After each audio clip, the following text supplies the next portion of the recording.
Join Marty Johnson, the holistic health practitioner and founder of Total Health Nutrition Center in Menominee Falls, Wisconsin, as he delivers these podcasts to enlighten you and give you hope that there are health solutions to conditions that seem difficult to resolve, or even better answers than a medical approach of prescribing a chemical drug, which most times is nothing more than a Band-Aid fix, rather than getting to the root cause of your problem. The mission of the Total Health podcast is to provide the education and support that will lead to transforming people's healths so they can live a much more efficient, productive, and happier life the way God intended it to be.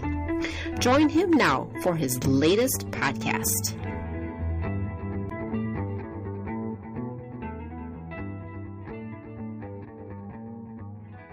Hello, I want to welcome you to this podcast. Today I'd like to be able to talk to you about pain and different natural substances that can be used for general pain and chronic pain. Over the past 30 years of working with people, I've been able to really discover a lot of different substances that can work for different situations. But what I often find is when you combine them in a specific synergistic blend, they can have a much more powerful effect. So the first thing that I would like to talk to you about is a little bit newer on the scene, and a lot of you have heard of it, I'm sure already, is CBD or cannabis oil. And this particular substance or plant actually has the ability to increase levels of anandamides, which is a compound, basically is a compound that's associated with regulating pain. And the cannabis also has a limiting effect on inflammation in the brain and nervous system, which can really benefit people experiencing pain, insomnia, and even other certain autoimmune responses like rheumatoid arthritis. It also can be helpful for really multiple different pain type of situations. So we find that CBD is a very good component for pain, but when you combine it with a substance called black pepper, which a lot of us are familiar with, the active component in black pepper is piperine, and there's actually a trademarked product out there in the industry called Bioprin, and it's a highly concentrated piperine extract. And what that does is it actually helps the absorption of other products that you're taking with it. So it helps absorb it into the bloodstream at a much quicker rate. But more importantly, to me at least, with the black pepper, there's research showing that it actually helps to keep CBD in the receptor, the cell receptor, longer, and it keeps it from breaking down. So it stays in the cell receptor longer, giving it more effectivity or efficiency in how it can work. So it can be a great combination. In addition to that, I'm going to talk to you about an herb that many of you are also probably familiar with, and that's turmeric. And this particular herb definitely has some good anti-inflammatory properties, and it's loaded with really effective antioxidants. Antioxidants reduce oxidation, which can cause inflammation. And additionally, this turmeric actually increases the bioavailability of CBD, making it more effective as well and more easily absorbed by the body. The component or the active ingredient in turmeric is called curcumin, and usually what we're looking for is a concentrated, they call it standardized or concentrated extract of at least 95% curcumin. So that's what you want to look for when you're looking for a really good quality product in that sense. So there you have it. You have 3 different things so far that is really good for general pain and even some chronic pain conditions. But when we get into the chronic pain conditions, there's one other substance I want to talk to you about that can be very, very good. And that's actually an individual amino acid called phenylalanine. And this particular amino acid actually has a free form to it, so you might see it as L-phenylalanine, and sometimes you'll see a different synthetic form called D-phenylalanine. And researchers are finding that when you combine these 2 different forms together, it can have a powerful effect.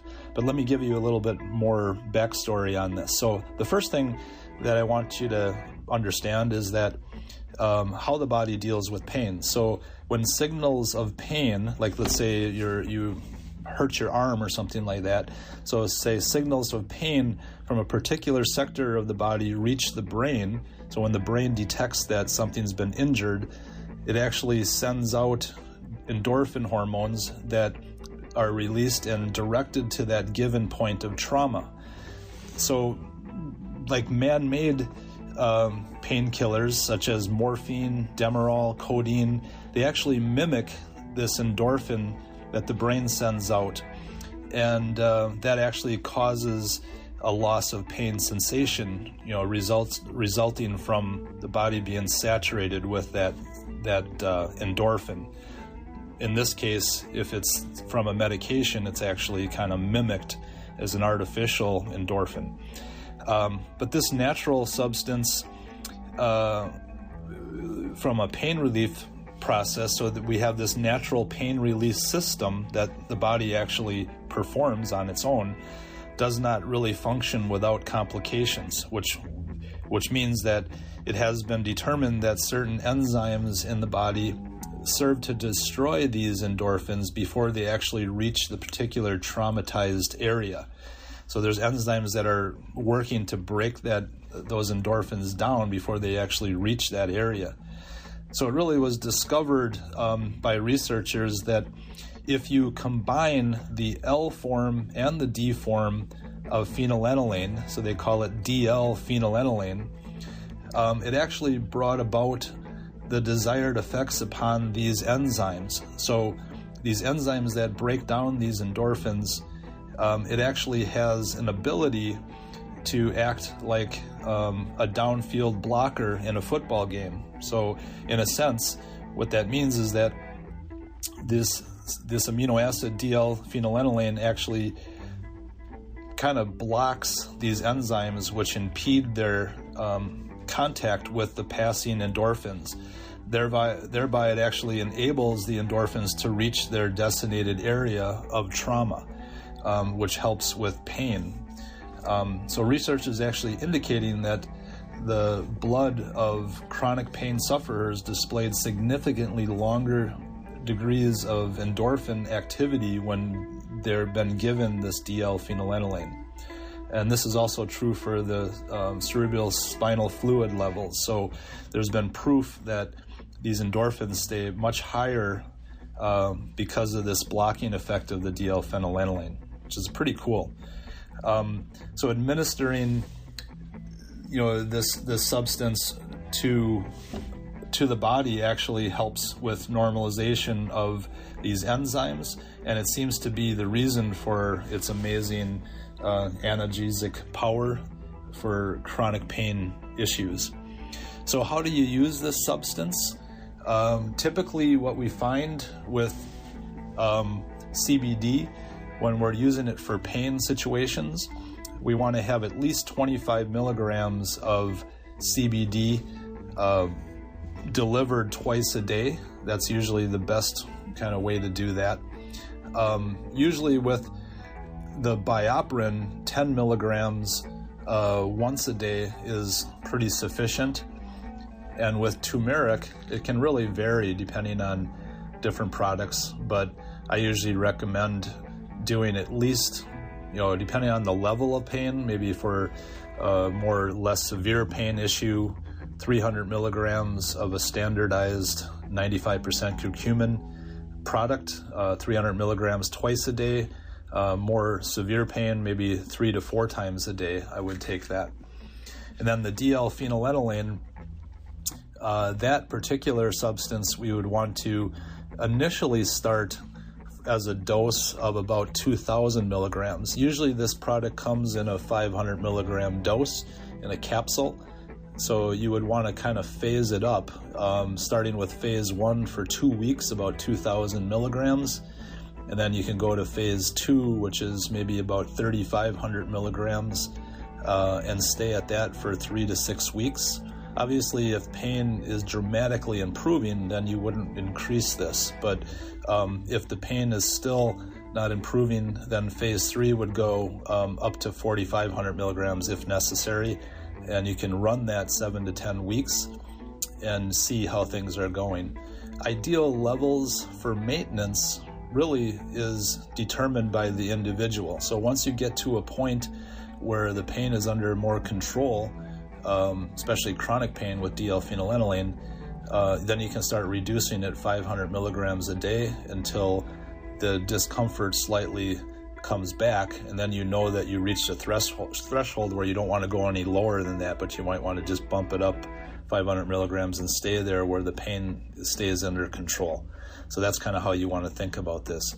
Really, the consumption rate of this D-L-phenylalanine would be 2 to 3 times throughout the day, never in large doses at one time, so that way you're spreading the levels out. And usually 15 minutes before or 1 hour after a meal, so it's best to take amino acids on an empty stomach in that respect. So there you have it. That's a combination of things, or you can even take these things individually and play around with them, or make up whatever combination that you want with these items that I'd mentioned to see what might be the best fit for you with pain, whether it's chronic or whether it's been, something that's more acute that's just recently happened. So when it comes to the last factor, I just want to make a quick mention on CBD, and there's so much saturated information on CBD and so many different products hitting the market that it's getting confusing for the consumer on what is really the best quality. As a practitioner and in our clinic, I've really come up with 7 rules for finding quality CBD, so I'll run those by you really quick before we end this podcast. The first one is that it should be organic or at least non-GMO, so non-genetically modified, and that should be at least labeled on the label or found in the lab analysis. Monitored from seed to bottle, so in other words, it should be controlled from the actual plant all the way through the process to when it's bottled, so that they have complete control on the processing of the product. It should really be extracted with the non-toxic chemicals. So it should be, in order to get the oil out of the plant, you got to use substances to pull it out, and those should be non-toxic. It really should be free from other toxins from the environment, like chemicals, heavy metals, and then that needs to be proven by an independent lab analysis. What we do in our clinic is we actually make sure we're working with products that we can get a lab analysis on every batch that we order, and we can show that to the consumer if needed, or at least we know that it's the right quality. It should be free from other heavy metals, things of that nature, and it should be a full spectrum. And what that means is it should have all of the compounds that the hemp plant has in it naturally. It shouldn't be just isolated, fractionated compounds that are pulled out of that plant. It should have all of the compounds as the plant would normally have it. And that includes having some of the THC in there. So some companies are saying, well, this is THC free and that's better. It's not full spectrum unless it has some THC in it, although it has to stay under a 0.03%. The other component that I would say is important is it must be medical grade, meaning that all the manufacturing processes that are followed by FDA pharmaceutical regulations. So that way you know that it's being done in a pure way. So there you have it. That's my criteria. I just wanted to end with giving you that just because there's so much confusion on cannabis and CBD oils. So I hope you enjoyed this podcast. If you have any questions, give us a call, 262-251-2929. That's our clinic number. Or you can go to our website, totalhealthinc.com. Thank you very much.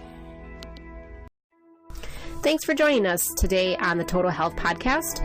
If you'd like more information about how Total Health can transform your health, check them out. They would love to set up a free consultation with you over the phone. Call them at 262-251-2929 to make that appointment. Otherwise, you can check them out on the web at www.totalhealthinc.com.